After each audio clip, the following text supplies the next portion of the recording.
You coming up? Lay down. Good girl.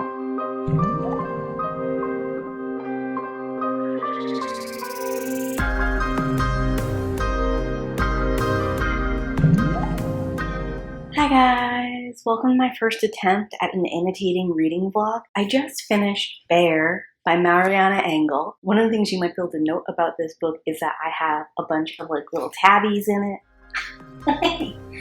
Can you lay down?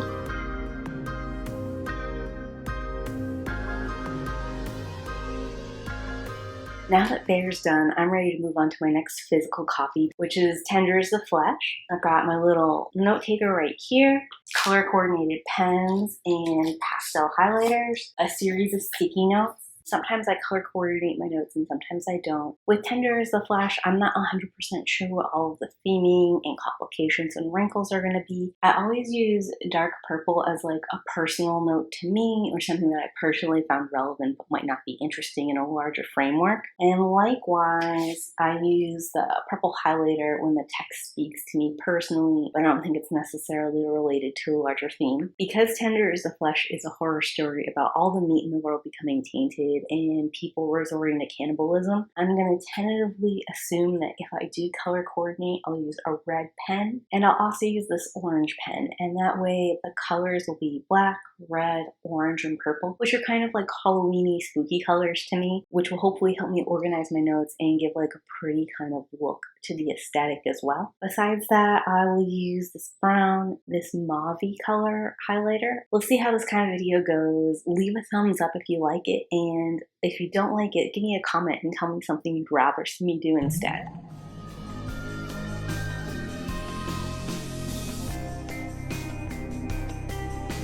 First chapter, first page, first paragraph. It's in purple because it is something that struck me and is important to me, but I don't know if it will have to do with the larger thesis of the book yet. When he wakes, his body is covered in a film of sweat because he knows what awaits is another day of slaughtering humans. This first paragraph is giving me a lot of vibes of Upton Sinclair's The Jungle, which talks about the horrors of the slaughterhouse industry, among many other things.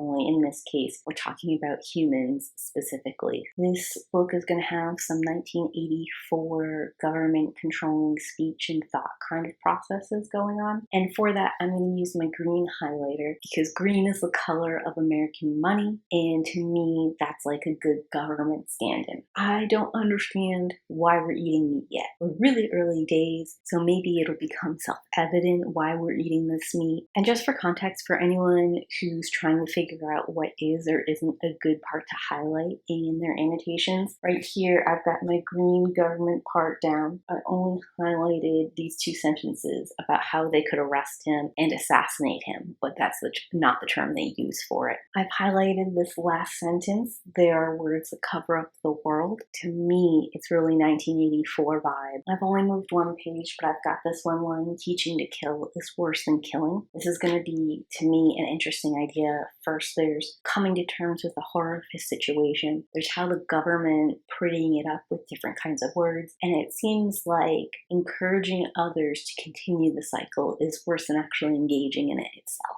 I went back to the first page and highlighted the with cows and pigs. It was easy part, and I wrote a little note here in red asking about whether it's that different with cows and pigs. It feels like there's definitely going to be a lot of comparisons between humans and animals in this book. This red note here about acts of violence against animals. At this point in time, I was wondering why we're acting violently towards animals if the virus made animals violent towards us. We come to find out in the next page that animal scratches or bites will infect humans just as well as eating the meat does. So there's actually a valid reason for them to be violent against animals.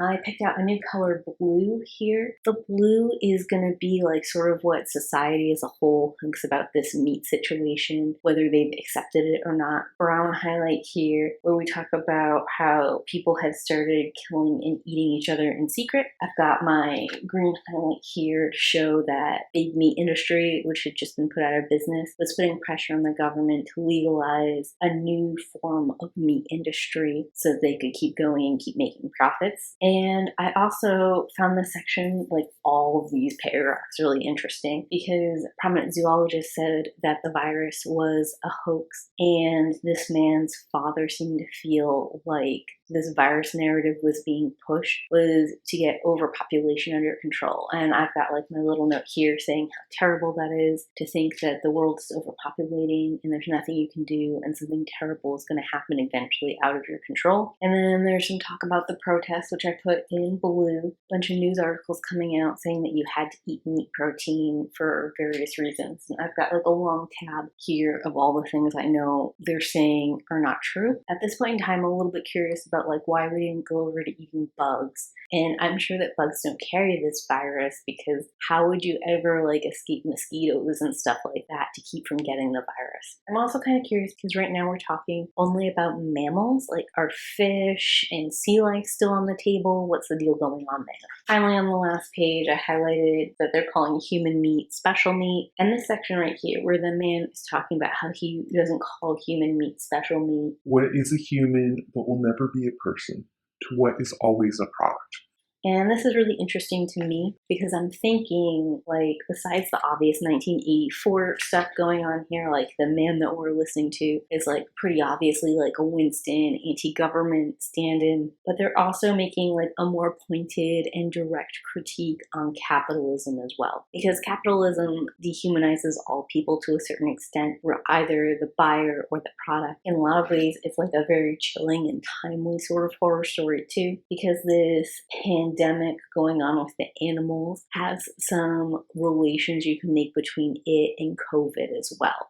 Got my little sticky note here, and I'm curious how we justify the existence of the tannery. I get the many reasons why there might be a virus that makes us eat the special meat for whatever reasons, but I am surprised that we're continuing with leather production with human skin. That seems incredibly grotesque, and I wonder what the uses for the material is. I mean, I'm sure they call it special leather. And we get a little bit more backstory about the man we're following around. So I highlighted it here because his dad did not handle transition well, and he sort of went a little bit insane. So another interesting note we get is that a lot of people fell into depression or gave up or disassociated or simply committed suicide during the transition. So in the first chapter, we talk about how everyone has just accepted the transition and they're cool with it. That's not really true. It's more true to say that the survivors are on board. I highlight a note about Michelangelo's painting. It's a replica, and in the replica, he noticed specifically the flayed skin for the first time, which I think is a interesting detail in this specific context. Talking about words and their meaning becomes highly important, which gives us even more 1984 vibes. And I have a bunch of highlighted areas for it. The tanner, who is a Japanese man, is talking about how he misses working with cow skin. And that sort of took me for surprise because all of the words up to this was talking about what a cruel and awful man he was and how he loves this new regime. I think maybe that's a mischaracterization of Urumami and his feelings. I can see that he is really dedicated from his work. He takes it really seriously. He has a lot of samples and regulations and stuff to do the best work that he can. But given that he is a Japanese man, we found out that immigrants and poor people were all slaughtered early into this pandemic. It would make sense that he would feel a need to prove himself and to work extra hard and be incredibly strict. It would also make sense for the local people to have a certain level of racism and fear and hatred towards him. It is a mark against our narrator's reliability. And I highlighted why our main character is still working here, even though he hates it and it makes him miserable. In theory, this guy who owns the tannery was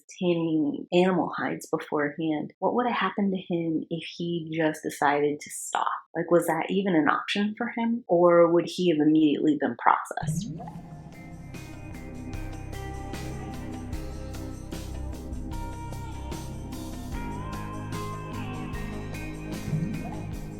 Welcome to day 2 of the recording. As you can tell, Willow feels even more cuddly today than she did yesterday.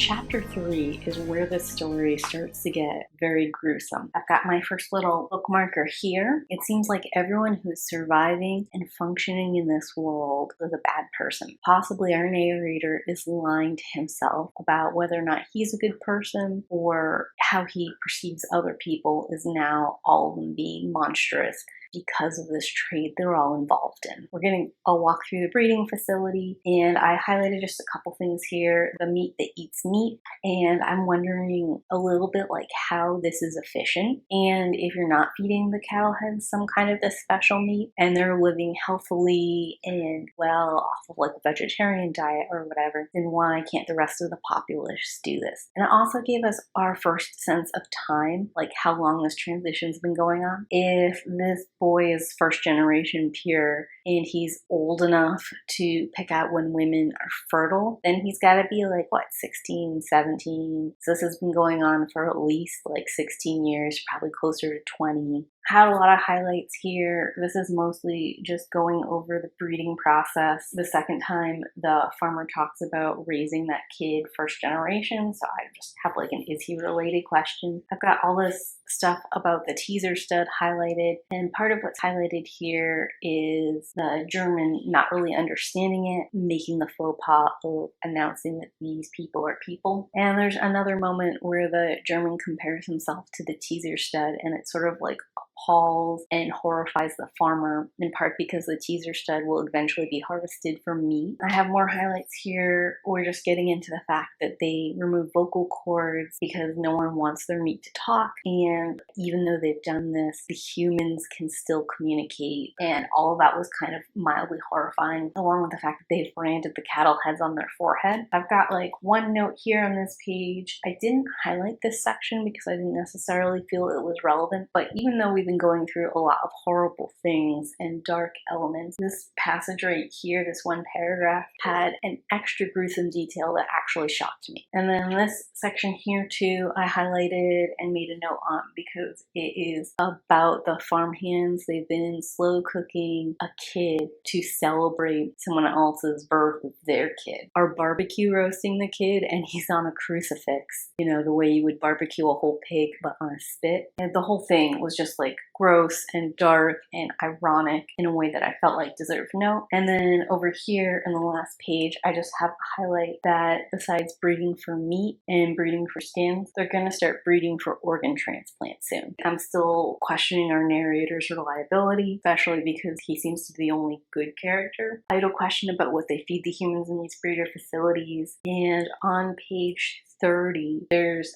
an aside that our narrator says, if only they knew. And then he doesn't really like expand. So I'm curious, like, if only they knew what? Chapter 4 is incredibly short. On the first page, we get a little description of this man's house, and we see an old child's bed that was first his and then his son's. And it has like happy animals on it. They don't decorate things with animals anymore. They use boats and ferries and gnomes. And my question here is like retreating even further into a fantasy world, because like fairies and gnomes are like the ultimate depiction of fantasy, dragons, that kind of thing. And we've already can see through the transition that there has been a certain level of disassociation. Chapter 5 is equally short. Up here, I've noted that this book is getting very like human trafficking. I know we're talking about cannibalism and meat processing plants with humans, which like how much more human trafficking could it get, even though it's not described that way. But now that our narrator's being gifted a woman as like a thanks for doing business with me, especially creepy. And I've highlighted this section here because this particular woman has been given an almond-based diet her whole life, and the fact that she's considered like really good stock and really good breed, and she's just been eating almonds the whole time, lets me know that like this whole food industry is not necessary. And it's crazy to me there could be such cognitive dissonance.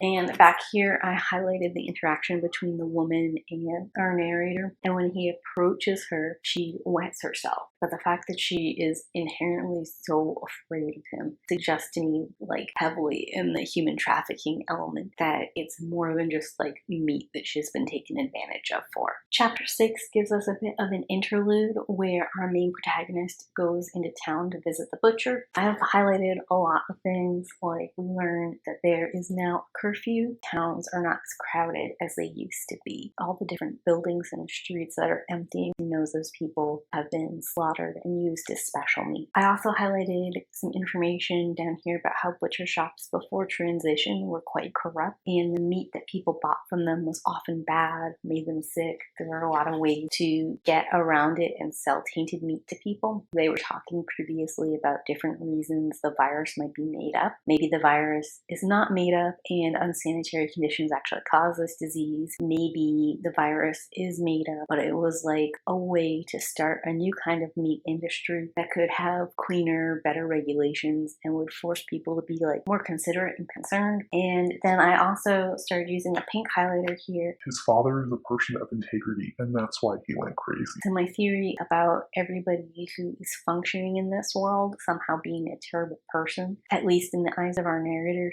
seems to be correct. We meet this butcher that he both really wants to see and talk to and doesn't want to see and talk to her at the same time. And she comes off like very much like a planned serial killer. And I have like some highlights here to that effect. So apparently there's like a black market for what they're calling easy meat, which it seems like people are getting either from dead corpses or they're murdering people after curfew and then cutting their bodies up for meat. So just like this hunger for death and blood and animal meat, whether it's your own kind or some others, is like vicious and dark. So I just made a note that butcher shops are gross. I don't really like butcher shops today. I find like animal meat kind of icky as a general rule. I sort of put like a side highlight here because I wanted to highlight the whole paragraph, but that's just like a waste of life. So all of this is important for later, the relationship that this narrator and this woman have had. And then I highlighted for me that he needs the wine not because of all this relationship stuff they have and all the creepy things she says, not just because of that. It's specifically so he can listen to her calmly because her words drive into his brain. There's a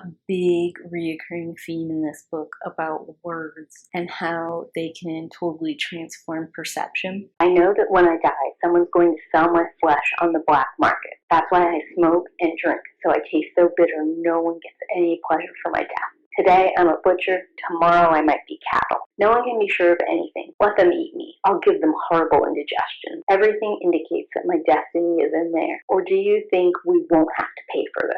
So I really like this because the butcher has been described as being cold and calculating and just really into like being a butcher, and she doesn't care what she carves up. Another example of her being cold and calculated, like openly admitting what she's doing is horrible and that it will happen to her too. She goes on to say, who knows, maybe one day I'll sell your ribs at a good price, but not before I try one. Which is like such a creepy thing to say, but is so fitting with the character she's depicted. Our narrator retorts back, you better, no doubt I'm delicious. And he gives her a big smile, which I like because she was just complaining about how she doesn't understand why people smile. So he's like tit for tat. The last thing I highlighted was down here. He doesn't know the cuts of meat anymore by heart, and that's because they had to change some of it for transition. It's another thing about the government coming in, altering words, policy, procedure, and it's like a hybrid beef pork thing going on only with people. And then the other thing I highlighted is that the government specifically made charts to show it the same way. You know, we have like the cow outline that shows the different cuts of meat, except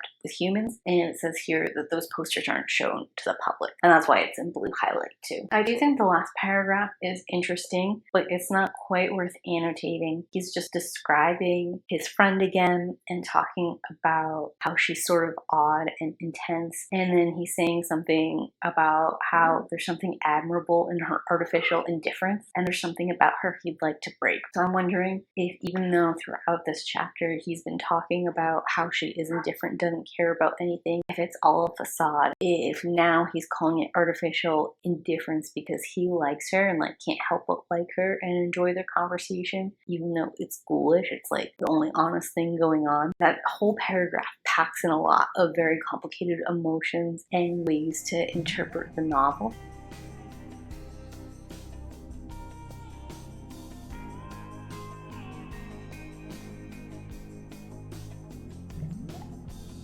Okay, so chapter 7, we get more about the slave head. I started with this note up here to go with this move note that I made. It says here, before leaving the city, he buys balanced feed specially formulated for domestic heads. And my note over here is literally, what in the ever-loving fuck? It was one thing when we had people in large processing plants, but it's another thing entirely to say that there are specially domesticated humans that are like living in households, like pets, question mark. It's like a whole other form of human trafficking. I know we were discussing it from a cannibalism perspective, and we were also discussing it like in vaguely sex trafficking terms, which I slept on it, and I decided some of the reason that I found previous chapters like sexual or fetishy because they're about power and dominance, and really what I was seeing was like more rapey, controlling, abusey oversights that were falling in this meat industry too. And to add in the fact that there are like human pets is really weird. I also highlighted some of the females' reactions, which just reinforced the idea that she is afraid and has minimally been physically abused regularly, which seems odd to me, especially since we just went to the tannery and he explained that like damaging the people damages the skins. I highlighted here that he could raise her, and then that a lot of people do, and they eat the domestic heads alive part by part. And I made this note up here in red. This is like significantly more savage than how we treat animals today. Why has there been an escalation in the level of cruelty that we treat our food with?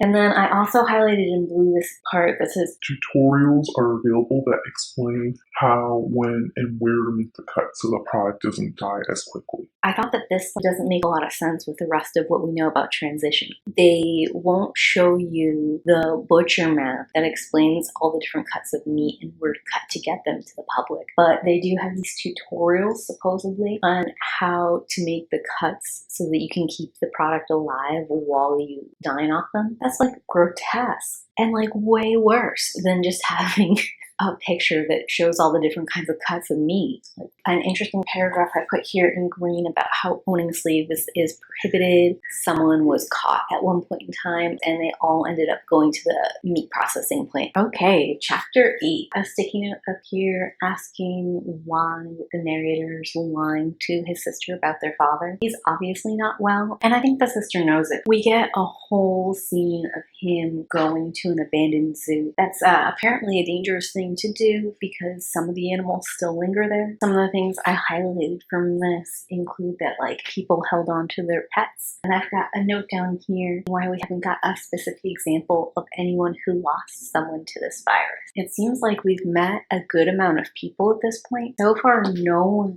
has mentioned a loss of someone because of this virus. He starved for that animal companionship.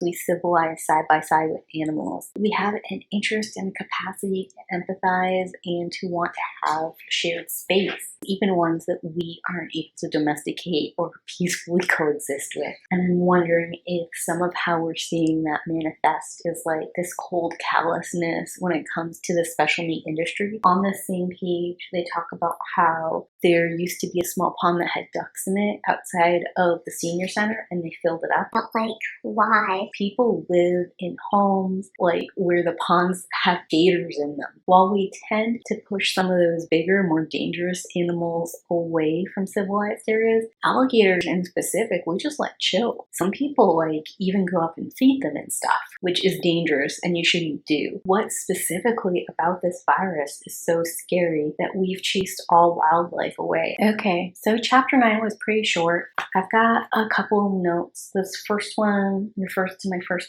highlight. Still very perplexed by this world and the people who are so desperate for the special meat. Now we've been introduced to scavengers with a capital S. These people were climbing over barbed steel walls to try and steal the special meat, and they've recently electrified the fence to stop it, and now they're like taking spoiled, ruined meat. What is going on here? A really artistic scene about what the slaughterhouse looks like, how his mom wanted to change it over and his dad didn't want to, and it shows the father had a certain level of sensitivity even then, and it kind of explains why he couldn't take it when they were converting the slaughterhouses over. This line right here. He's only interested in edible humans, heads, the product. What he's not interested in is people. They explain from there that's why he needs our narrators a second command. Because none of them knows him, not really. Few of them know he lost a child, that his wife has left, that his father is collapsing into a dark and demented silence. No one knows he's incapable of killing the female in his barn. Those couple of lines sum up everything we've learned about our narrator so far in these 9 chapters. I just am finding the book really beautiful and poetic, like mixed in with this dark, macabre imagery we're getting. Okay, so we're here at the 10th chapter. Finally caught someone raping one of the women who is meant to be meat. It's a night security guard. He's very careless. A police report's filed, and the man is charged with destruction of movable property. I moved on and started highlighting some things about the 2 applicants our narrator is interviewing. I have like a bunch of questions back and forth. I highlighted some of them. Job applicants don't usually ask these kind of questions. This whole paragraph is talking about how some humans are marked to be put in like a game preserve for hunting. Apparently now the most dangerous game is legal.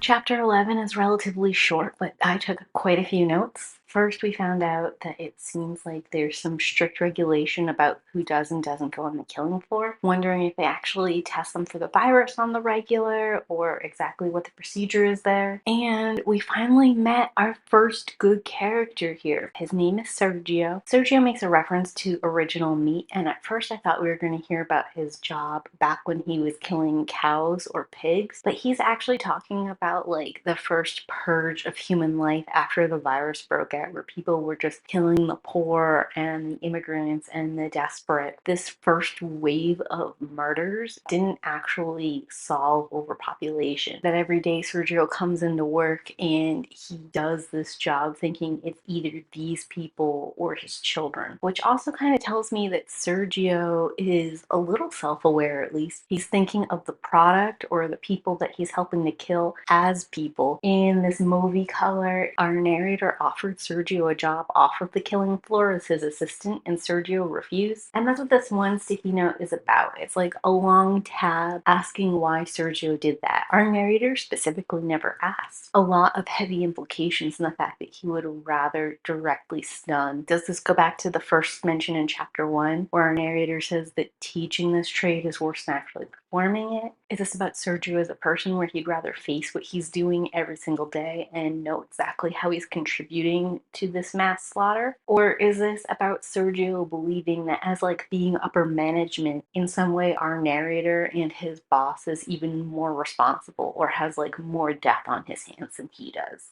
Or is he simply like a hands-on guy? Like some people just like to be out there and working with their physical bodies versus sitting in an office. And that could be Sergio's reasoning too, although it would seem like a waste for it to go that way when there's a lot of other heavier implications. We'll highlight, I gave this the words don't have sharp edges. This is where we're talking about how Sergio speaks and how he's blunt and direct, which I don't think is necessarily 100% true. Perhaps in this new post-transition world, this is as close as you get. I just highlighted that the shorter man was really into violence. At the end here, our narrator has kind of decided he's going to hire the taller man instead of the shorter man. But I think there's actually a lot of issues with the tall man too. He's the one who asked all of those unusual questions while they were touring through the facility. He knew to give the easy answer that he needed money as the why do you want this job kind of thing. He's using unusual words and language that aren't like pre-approved or accepted. It just seems like he is in there trying to cause some kind of trouble. So chapter 12 is the actual killing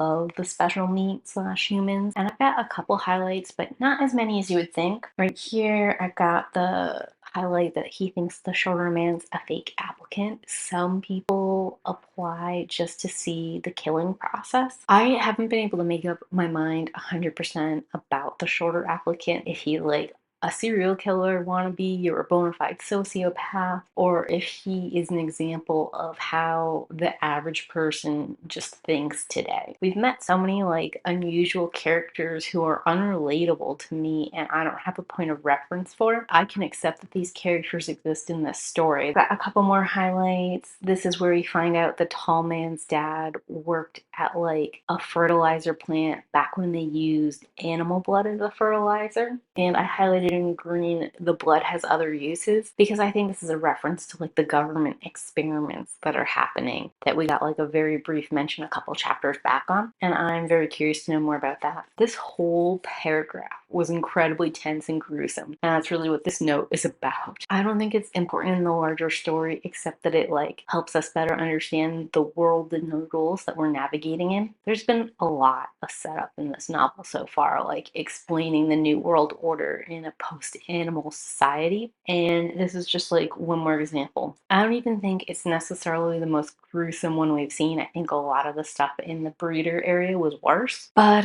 it is definitely the most tense moment in it, especially since you know what the end is going to be. Again, the tall man asks a very smart question. Finally, our narrator is like taking note, but he's only taking note to say like, oh, this is a smart guy. And I'm sort of wondering now if this tall man is like a saboteur. Just a quick note here in chapter 13, I haven't like highlighted anything or written anything down. There's a whole page describing how they break down the bodies and sort them. And it's occurring to me when I'm reading this that this correlates to how our modern like cattle and pig facilities work too. And even the meat like at the butcher shop, that's like heads and feet and stuff like that. It's not all from one solid single animal or person as it happens in this world. A mix and match hodgepodge. And there's something about that, whether we're talking about cows and pigs in our world or humans in this world, that seems incredibly dark and sad and like inappropriate. So I don't know why I'm feeling this way about like cows and pigs and chickens. Obviously, the whole thing with humans and the special meat happening in this world is meant to be horrible and gross. 13 has very little notes from me. The only thing I've got highlighted is here at the bottom. One can get used to almost anything except the death of a child. This last paragraph is really sad and sort of gives us some insight into how the narrator's child died. Okay, chapter 14. I highlight the story about NC, short for encyclopedia. He went crazy and attempted to free all the people who were being set up for slaughter. Of course, these people didn't understand when he told them to run. The only people who actually benefited here were the employees who got a couple hours break. Chapter 15 is only a page long, no highlights here. Chapter 16, we finally get to hear about Celia. One little highlight here when he realizes that this is Celia on the phone. I've got a sticky note just questioning if this is something she did willingly or if it's something her mom kind of forced her into. Celia is broken and can't be mended. Chapter 17 is deeply sad and moving but without any notes. Chapter 18 is confusing. Mostly it's about how our narrator is starting to see the human he's keeping as a person. A general acknowledgement of the fact that he often sees some of the females in the processing plant as people instead of just livestock. And because he is commenting on attractiveness, I have some notes up top begging this book not to go into some kind of ill-fated romance or like rape scene on me. Hopefully he doesn't write this second, but he does drive into town to go over to Spaniel. They start to have like an intimate moment. I'm not 100% sure if this is an intimate moment between the two of them or if this is an assault.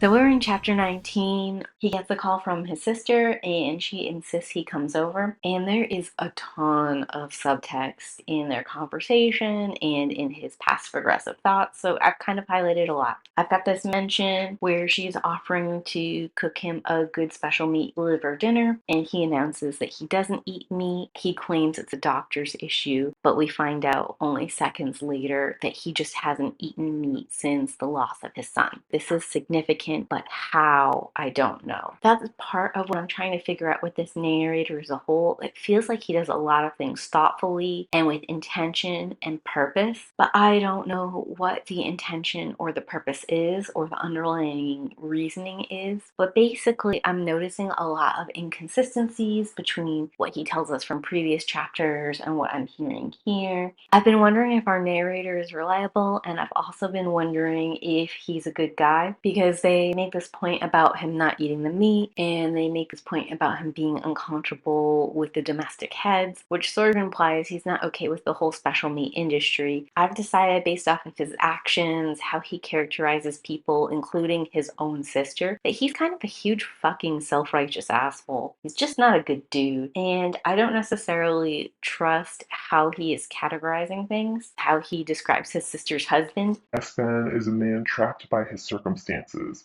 by a wife who's a monument to stupidity, and by a life he regrets having chosen. He just called his own sister a monument to stupidity. He insists that her concern is insincere and her attempts at genuine connection are faked. There are some interesting tidbits here. She talks a little bit about how the government has approved all of these umbrellas and told them that mosquitoes can't pass on the disease, which is great because that's something I wondered about. And he talks a little bit about conspiracies, and she kind of dismisses him as a conspiracy nut. So now I'm wondering if we're following a conspiracy theorist, because I've already decided that he intentionally mischaracterizes people and that he's unreliable to a certain degree, maybe unstable. It's just weird, because if he's not a conspiracy nut, then there really is a virus, and potentially you need to eat some form of meat for survival? Question mark. I mean, I know that's logically not true in our world, that you can be a vegetarian or a vegan quite easily, and that the bioavailability of it would not be super hard to manage even in other countries if we did the conversions correctly. Certainly by the time that we would have like a meat industry using people up and running, we could have done something vegan friendly instead. But then maybe he's a conspiracy theorist and some of his conspiracies are true. It's like a broken clock is right twice a day. It's very hard to say what's real and what isn't real in this world, and it can be really frustrating because there's definitely no good sides. They are just living in this gross reality. They had both a virtual pet and a robotic dog, and I have the mauve highlight here about how the sister hasn't donated any money to the dad's care, and he doesn't care, and the way that it's worded, it sounds like he's super bitter about it even though he says he's not. And I'm not really sure how to judge whether or not she's well off. She does have those two kids she's trying to take care of. It does seem like some of the extras that are going on in her life are for the kids' benefit and not necessarily for her own. So I think he's very preemptive in talking about her being kind of like spoiled and pretending she's not. And then there's a line here about the new door and how she is planning to raise heads and she's going to ask him for them. So we're in chapter 20, and it seems like our narrator is one of those people who's creeped out by twins, gives them a bunch of like inhuman descriptors and traits, which I think is unkind and kind of gross to do in our world. But in a world where we are turning some people into meat and intentionally dehumanizing them, I think it's dangerous. Chapter 20 is really strange, and I'm not sure what we've learned. I highlighted this part about the twins' words because it was really poetic, and in blue I've got highlight here and right here because they're discussing a game that they play in social media, Exquisite Corpse, and where they predict what each other would taste like. It's really weird to me that they play Exquisite Corpse, considering the government and the meat industry and everyone has gone to so much trouble to separate the humans they're raising domestically for meat from the humans that are living in society. There's just a lot of dark undercurrents in this chapter in general, and a lot of mixed messaging here. It seems to me really clear the narrator is angry that his sister doesn't visit or contribute to their father's care. It's also possible that maybe the narrator resents that his niece and nephew are alive and have survived when his own child has died, and maybe the narrator doesn't appreciate how his sister is continually talking about the financial drain his niece and nephew are to her when he would really like his child to be alive and well. Chapter 21, we're back at the zoo. I highlighted here in pink that she has never cared about him or his father, and he doesn't know why.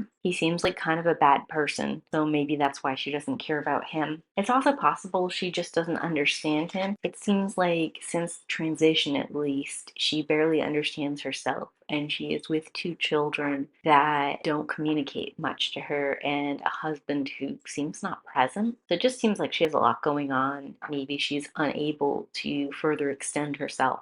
Purple highlighted some of the things that people were writing on the animal signs. I think this was the gift shop specifically. This is like an emotional flashback scene. Pretty much it's more of the man mourning, and like, I'm sad his kid died, but it seems to be taking up entirely too much of a horror novel that was sold to me about people turning into cannibals. No highlights for chapter 23. He did the thing I didn't want him to do the most, the one thing I have been dreading the whole novel. He's definitely a terrible, horrible, no good, very bad person. And there is no road back to redemption for him. I'm no longer interested in him and hope he dies. That's also the end of part 1 of Tender is the Flesh. I am not sure if I'm going to read and annotate Tender is the Flesh part 2 because this has been a really long project, but also because the way part 1 ended, I'm probably going to end up taking a break from reading this for a hot minute. It's not surprising what happens in the story, but it is like they're throwing a lot at me and there's no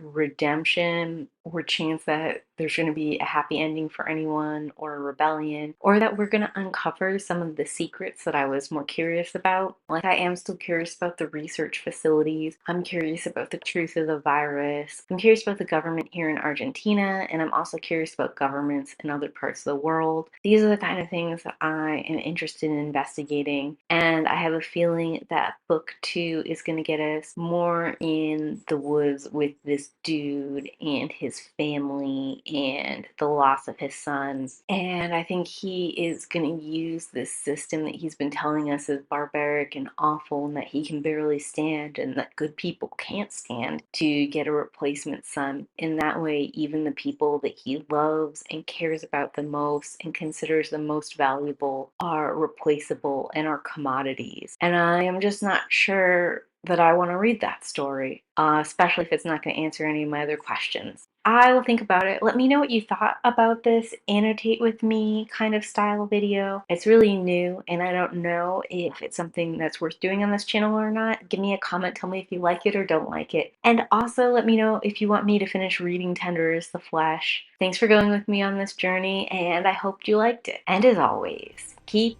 reading. Bye!